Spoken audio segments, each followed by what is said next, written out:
A motion by Helmut. Hi, this is Minutes by Minute, and I'm Elgin Nichols. And I'm Dave Kenny. And we're here to talk about what goes on in the village and township. You know, those people that make regulations and laws that affect you out there. That's right, Elgin. And whether you live in the village of Oxford, the village of Leonard, Oxford Township, or Addison Township, these are the people that you went and elected.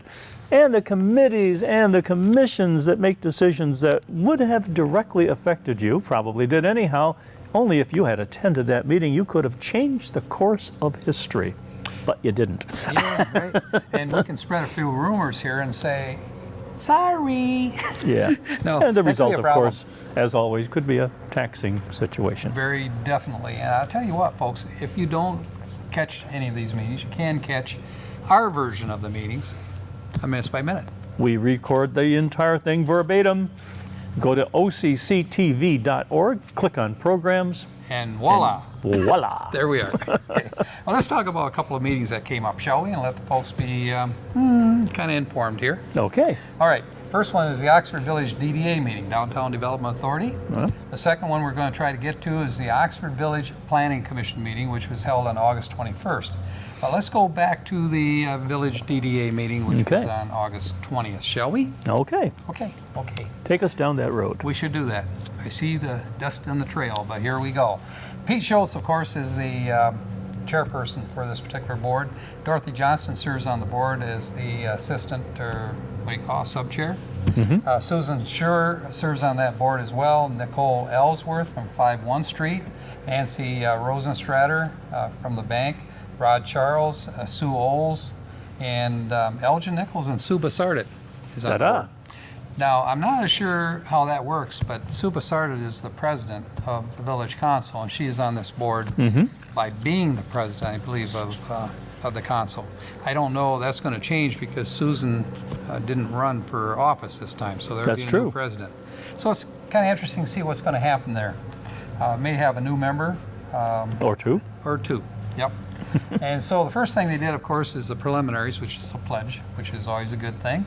Public comment, looked around, no public comment, but Rod Charles says, whoa, wait a minute. He says, I noticed that we didn't get our minutes until just now. He said, I didn't get them on my computer. He said, what's going on? He directed this, of course, to Glenn Pape, who's the executive director of the DDA.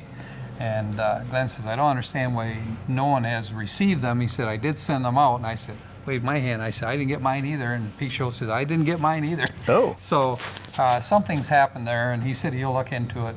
But it's kind of a disadvantage, you know, when you're at a meeting and all of a sudden you have these minutes and these procedures that you need to cover. And you know, sometimes when that occurs, people should check their spam filters Spam! to see if maybe there was something in the title that the spam filter picked up and bleep.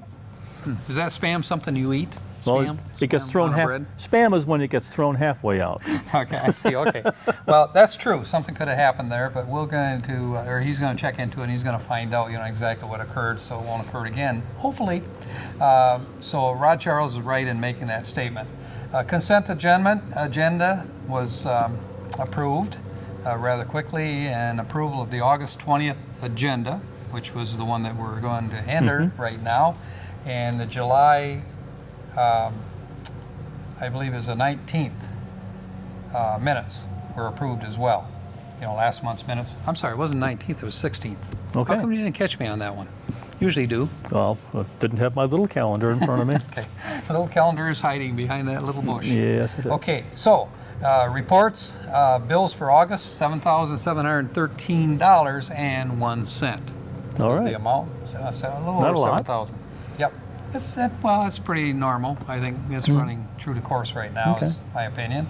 Revenue expense report and the police report and the executive director's report were all received and approved and filed. Unfinished business, old business. Glenn Pape, the executive director for the DDA, gave a budget summary as to what was occurring. And he said, interesting enough, 2017-18, there is a surplus of over $78,000. Wow. He was surprised too. But that money has been earmarked, I believe, for the downtown. The MDOT project? project. Okay. Actually, the Street call it? Street view? Streetscape. Streetscape, right. Streetscape. Yeah, Right. you were close. That's you gave me close. just the right hint to go in the Yes. right direction here. Good job. Okay, so anyway, he said that it was higher than expected. Money was set aside, of course, we said, for a streetscape. Let me see, revenue was up 3.5%. So we're actually bringing more money in to the DDA, which is a good thing, makes them solvent. Expense is only at the position of about 84% of the expense account.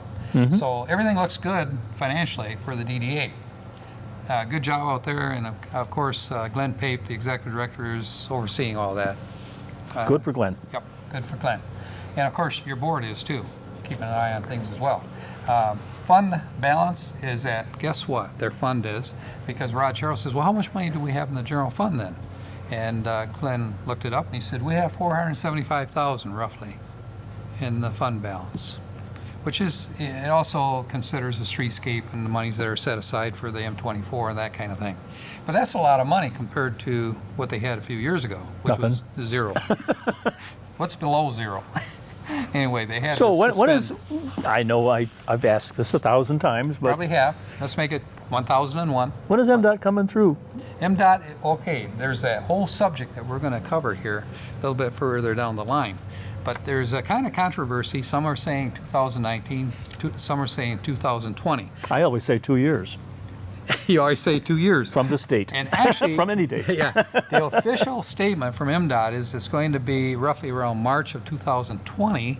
However, if funds become more available or quicker through the state, it could be faster. In other words, 2019 could be the year. Or 2 years. Yep, roughly. Roughly 2 years. But as the time flies, it could be 3 years. I don't know. But anyway, it looks like this is what's going to happen. You folks have noticed probably some road patches out there. That's a temporary patch situation.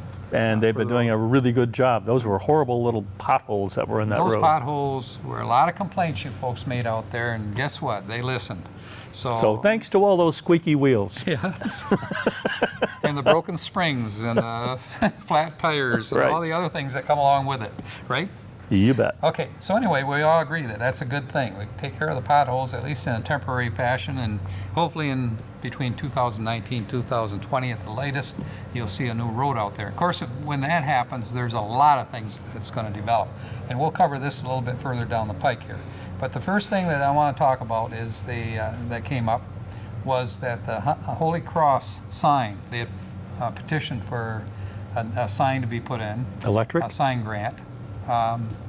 It'll be electric. It's going to have lights on it, but it's not going to be itself lit. Okay. It's not going to be self Not lit.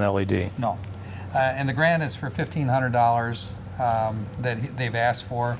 The total remaining amount for the sign cost would be $3,000. So we would, in essence, pay half of the cost for the sign, which is normally what we do for the Okay. DDA and the sign fund. And the question was, how much money is in the sign fund? And the sign fund answer was $3,000 is there. This is Holy Cross Church. Holy Cross Church, yep. They're tax exempt, aren't they? They are tax exempt. Okay. How did you know that? He's so sharp, this guy. Let's come back with more when we come back right after this.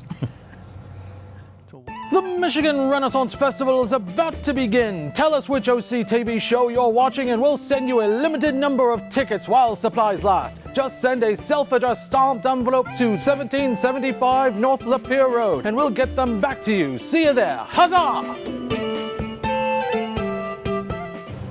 Welcome back to Minutes by Minute. I'm Elgin Nichols. And I'm Dave Kenny. And we are talking about the Oxford Village DDA and what's going on with M24. But we'll get back to that in just a moment. We did express... Oh boy. Holy Cross Church will be getting a sign, of course, help from the DDA. Also, That's what they do at churches. They ask for signs. they do. And you got one. I got a sign. They got a sign for sure this time. Business boot camp. They had a business boot camp, which a number of businesses participated in. Came in. It was sponsored by the Oakland County, and they paid roughly about $3,000 to have this done. And we paid from the DDA about $300, just so you folks know the proportion that was paid by the county. And it was very successful. Nancy Rosenstrater, she said that she attended. She said it was very helpful in providing a pathway to making businesses more successful for downtown. Good. She thought maybe future ones should be also acclimated. So anyway, so it probably will be done as was stated by the executive director. He's going to research it and see if it can be an ongoing thing. That's put on by the for county? Oxford, put on by the county, yep. So anyway, the question came up from Rod Charles, is shouldn't the businesses all be listed as far as their service and so forth, and provide some type of a flyer or a device, on the windows, so people can know exactly what downtown is all about. And that was an issue that Mr. Pape said that he was checking into as a possibility, along with conjunction with the assistant supervisor of the village. I think the Chamber would of be Drew Commerce has such a Benson. list. They do, but they want to acclimate this strictly to, the downtown Oxford people, Well, businesses. there. restrict the search to addresses. Pretty good, yep, okay. M24, we're back to this for the TAP grant. It's still in a push to get it. That's roughly $22,000 less than the TAP money that we were originally asking for. So Mr. Pape said that it has been adjusted to accommodate what the MDOT has requested. Final rendering will become available sometime soon. And when that Rendering happens, of the actual downtown, what's going to be for the streetscape. Who's doing the engineering? I'm not sure who the engineers are going to be for this, but there's $90,000 in funds available for the engineering portion of this whole project. Okay. So the monies are there waiting, just waiting for the timing, which this will be completed. They're going to start in the spring of 2020 is what MDOT says in March, and I said that before. Construction will begin, but may change due to earlier state funding, and we're not sure. They Could haven't be got a plan for 2019. routing traffic yet, have they? They do. They do? Roads will be blocked off, and there will be planned to route with a bypass. It's going to start at on the highway going east, or on the east side of the road, 2 lanes is where they're going to start the work in downtown. The west side will be open for 2-lane traffic. Okay. And when the east lanes are completed, it'll switch and to reverse, where the east lane will then become the traffic lane, west lane will be closed down. Still be trying moments for rush hour? Right. There's going to control the northern traffic somewhat by sending that traffic, a majority of it, down Glaspie and Ray Road, out that way, Okay, to Drainer. northbound. Yep, northbound. Oh, wait a traffic. minute. Okay, that's northbound. Yeah, you go down Drainer to Glaspie and then Right, down. right. So that's the way that's scheduled to work. And I said schedule, no, that's a misnomer, because there is really no schedule yet. Just what MDOT has suggested at this point is going to happen. So you heard it here first, I hope. But There's they probably do a lot have, of rumors going on. I'm out sure there's a Gantt chart being worked out right now. there. Right. The question came up: will there be overnight construction? And Mr. Pape says, well, that's very much possible, but that's something, again, that needs to be reviewed with the actual developer or contractors that are doing the work. Gets it They're done willing to quicker. do that. So the motion was made to receive and file, and it was. Streetscape was also a tech visit was provided. His name is Jay, and he's from the county, and that was quite interesting as well. There is no construction schedule for that as well. It's, that's in unison with the M24 task force project that they're working with. Okay. Website redesign. Drew Benson, of course, is heading up that group. There's a number of people on that development group. It's going through the designer phase right now with a company that they've contracted. I'm one of the people on that particular design committee. So it's moving along. As I say, they're doing the design phase, the page setup and all that kind of thing, and structure. It's made very clear that we want to make it very user-friendly out there. Facebook will be attached to it as well. True 100% accurate information from the village will be provided for you on Facebook, as opposed to rumor, which he likes to spread. Rumor, rumor. Got to keep you off Facebook. That's all I can say. So you have No, Twitter too? Aliens have not landed here, and they are not going to do the highway. So will there be Twitter on it too? There will be Twitter on it too, but Twitter is less popular than what Facebook is, which is rather interesting. They did a survey on it. Okay. So anyway, a number of methods. You folks will have the ability to pay your bills and so forth with this as well when it's completed. Very user-friendly, should be. The first site that you go to, you as citizens out there, if you want to know what's going on within the village. Good idea. Is there a target date? Actually, they're moving ahead forward with this rather quickly. It depends on the design group that they've hired, but it looks like probably by this fall we should have something Excellent. in place. So we'll have to see what happens here. Okay, new business. There's a bad culvert appears at next to John Burt Realty, and that culvert has collapsed. So, Does it cross the driveway or does it cross the road? well, it's connected to the road, but it affects the road because it's sinking, causing the road to have issues as well, but mostly in the parking lot. Okay. DPW, Don Brantley, the director of the DPW, he requested that we have this repaired, and he received 3 quotes, bids, for this. And when it was all said and done, Birmingham Seal Coat was approved out of the 3 bids. And the amount of the cost to repair this is the repair is $14,000. And approximately 50% of the cost would be paid by the DDA and the other 50% by the village. That's the Okay. way it's worked out. Okay? So you're going to get that fixed. And there is a question about the thickness of the asphalt and so forth. And this company really knows what they're doing. They're Okay. going to run 6-inch asphalt and 2-inch around the Yeah, they've been around for a gutters. long time. Yep. So that took care of that. It was approved for $7,500 from DDA fund. Communications update. Drew Benson spent a little time talking about the questionnaire that was sent out to all you folks in the downtown. And he said not as many people responded as he would have liked. But he said everybody had a comment to say about Scarecrow, also the concerts in the park, and a newsletter that they're looking for, as well as greater participation on Facebook. And that pretty much covers that meeting that they had with DDA. And when we come back after this, we'll talk about the Oxford Village of the Planning Commission. There we go. Here we go.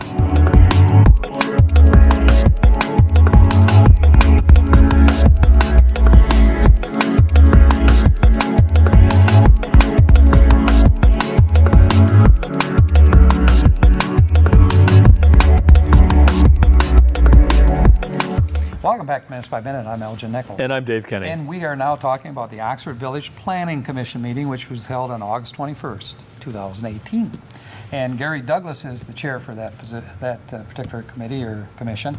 Rose Bema serves on that board, or Bema, and she serves also on the Zoning Board of Appeals as Okay. well. She's had a lot of experience. She has. Her background is with accounting more than anything else, I think. But Jack Curtis serves on that board, which he does on several boards. If you don't know Jack Curtis, you will. Okay, he's out and around. Maureen Helmuth serves on the board. She's been there a long time, serves on the village council. Adam Johnson serves also, as well as Leslie Pilak. Now, she's the newest to the board. Okay. And I was quite impressed with her. She had some pretty good questions and some Oh, good input. Good. So, rather interesting. Drew Benson. Newcomers sometimes lay back and don't Right. really get their feet wet, and looks That's like you right. jumped right in. That's true. Well, Joe Badur was there, and he was sitting in the audience. He's the village manager. And Sue Basardet, who's the president of the village council up until, when it changes hands sometime first of the year. Drew Benson was there as well, and he was sitting in the audience as well. Was he in the audience? No, he was sitting up front. So, Drew Benson, pretty active guy. Did the pledge. The agenda was approved immediately. Minutes for July 17th, 2018 were approved. Correspondence? No correspondence. Notice how we're moving along. Public hearing was the first thing, and it concerned the zoning ordinance amendment for the ZBA number of members that would be on the Zoning Board of Appeals. Remember we talked about that before? Yeah.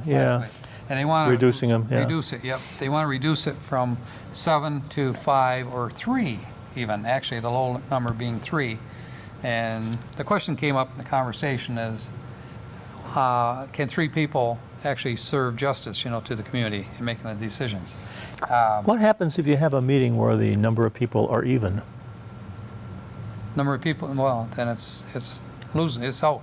Doesn't, if it's even, there's no But they could moving still forward. technically have a quorum, Yeah. but it would be even, so there would be no tiebreaker. Yeah, with 5 people, it's not a problem. You're going to have, you never have it even, can you? How do you do that? One's people. missing. One's missing? Well, if it's an even tie, then it's not going to be approved. Can't be, according But to it's, Robert's it's, rules. it's more of like a hung Do you know jury. Robert's rules? You know who Robert is? Yeah, he rules a lot. He's a ruler. Okay. You folks out there probably would know him. So anyway, public hearing was addressed if there's any public that wanted to speak. And guess what? No public wanted to speak. So it went All right. on. So they immediately covered old business, which came to what? Zoning ordinance members for the ZBA. We're back to it again. Okay. McKinnon and Associates presented a form for consideration to do that. They're the engineering yeah. advisors, yeah. From 6 to 3 members, if possible. And there's quite a discussion. From 6 to 3? Well, right now, they're saying you could have 6, which is what we have right now, 6. It was actually changed from 7 to 6, or 9 to 6 a while back. I thought it was 5. It is 5 now. It was changed to 5. Okay. But anyway, there's 6 on it. And they can't really find 5 people, for it is a problem. They say village council could remove the ZBA member for misconduct. So if there's a individual that has committed a crime, robbed banks, whatever, the village council has authority to remove that individual. Otherwise, they're all the appointed authority. anyhow. Yeah, they're all appointed, but once they're on this board, they are the judicial portion of the village. So they actually make decisions that override, if necessary, the ZBA and the village Right. council. Okay. But it has to, of course, go along with what the ordinances and everything are, and that's the way we usually rule. I'm on that board along with Bama as well. Rose Bama, she wanted to get this reviewed by the attorney and see what he recommended, and he did recommend that it go before the planning commission, then the council, then at-large members to review it. Said, what is the progress on it? Recommended an amendment go before the council first with 2 readings, once it's decided. Rose Bama said that she's leaning towards 5 people rather than 3, or a deviation between 5 and 3, because of the reason I just cited, that you want to have more input, a better decision-making board. And also, if there were only 3 members, there is a possibility, Lord, it would never happen. In the That? village of Oxford, where you could stack the group. Stack 3. them? Yeah, in your favor. If you know that a certain thing is coming before a group, and you think that, hey, I'm his buddy. I never lived next door to him. I give him free shish kebabs, and you name it. You don't want to have that kind of thing going on. Oh my God, politics? Is that what it's called? I thought it was shenanigans. That's what I call it. Shenanigans. Shenanigans. That's the Irish version for it. But anyway, so they don't want anything like that to happen. They want transparency, and you folks out there do too. So anyway, so she felt that 5 members they should be able to find 5 members that'll be able to handle this with the background required. Maureen Helmuth, she chimed in and she said, whoa, yes, you're right. I agree with you, Rose Bama. And she said, I believe that it should not be 3 and it should not be 7. That 5 looks like that's the number. After discussion, a motion for 5 members and 2 alternates was agreed upon, and the motion was made by Jack Curtis, and it was approved. All right. So that's what's going to happen with the Zoning Board of Appeals. 5 alive. 5 alive. Then, bylaw adjustment. They have to make some bylaws adjustment. As Drew Benson pointed out, that there was some older bylaws that need to be maybe looked at, and rewritten. And so he pointed those out, and it was approved that they go ahead and review those particular bylaws and present it later. Michigan Economic Development Corporation, MEDC, as a redevelopment ready communities, RC, kind of like Streetscape. improvement from the county. And they would like to have us become a member of that. And Drew Benson brought it up and discussed it to some degree as best practices. Well, actually, Streetscape is best practices too, but as Sue Bassardit, the president of the council, stated, not always do members attend these meetings that they have for Streetscape, and they should, because there's a lot of impact to the community with best practices, and they're not really up to par, she felt, with the village at this point, but could be. People pay a little bit more attention to the best practices that are out there. These people come and they train you for this. And they felt as a overall that this was a good program, the RRC, that Mr. Benson was talking about, because it provides availability for a door to have additional grants available, for the village. So they're going to look into it a little bit further. They've not said no to this, but it's going to be explored a little bit further. Does this mean people have to go to meetings at the state or county Yeah. level? Probably, and I think last ones were held in Lansing Okay. for this. And Drew attended both of. There's 2-day seminar that they usually have for this, and said there's limited resources, may not allow certification. However, was what he pointed out. May not even allow it because of the resource. And can you say ka-ching, ka-ching? Ka-ching, Might be ka-ching. it. Okay, let me see. Note, possible DDA planning to have a joint presentation for the capital improvements plan, according to Drew Benson, would be critical. Capital improvements plan for downtown. Roads, etc., grants, funding, that kind of thing. McKenna Associates could help in that area in trying to help direct us towards grants and that kind of thing. And it was tabled for further consideration. Chris Corey is going to be leaving as our consultant, and a different consultant will be from McKenna and Associates. What's coming up? Not much. Not much. I have one meeting on 9/4 at 7 o'clock, the Village of Oxford Planning Commission. Wow, we just covered that one. We're going to do it Deja again. vu. Only one. Deja vu. We'll have to spread that one out. You folks want to tune in. I'm Elgin Nichols. And I'm Dave Catch Kenny. you next time right here on Minutes by Minute. See you then.